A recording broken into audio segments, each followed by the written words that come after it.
Magandang araw pong muli sa inyong lahat. Nagbabalik ang inyong lingkod. Muli, konting kaalaman at gabay sa ating pang-araw-araw na buhay. Tatalakayin ko po sa maiksing sandali ang pinamagatang God's Standard for Christian Service. Mga pamantayan ng Diyos pagdating sa ating paglilingkod. Alam niyo naman, mga minamahal, mga kapatid, na isa sa very reason why God saved us ay para siya ating mapaglingkuran. We are saved to serve. So magbibigay lang po ako ilang pamantayan sa mga mananampalataya, workers, pastors, naglilingkod sa Diyos.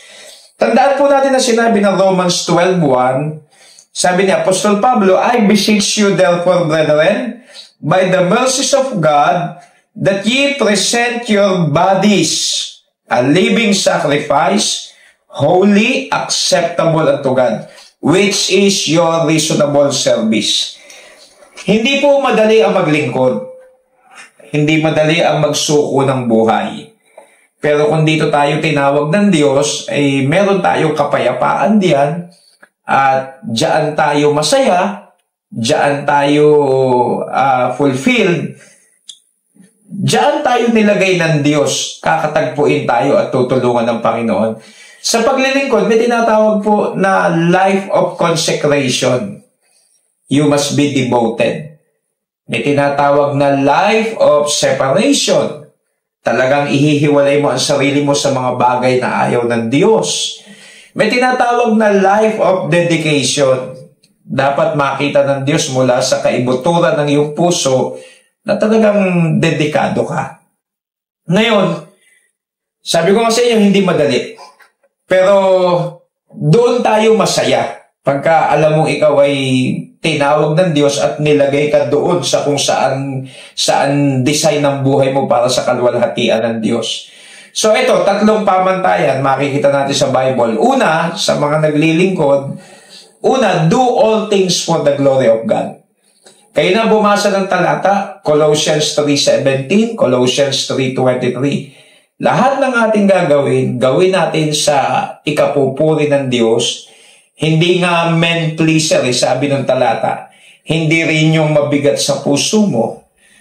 Talagang gagawin mo para sa kalwalhatian ng Diyos. Alam mo yun ang tama, alam mo yun ang kalooban ng Diyos, alam mo maluluwalhati mo siya. That's number one. Number two, malinaw naman ang Great Commission sa atin. God says, go.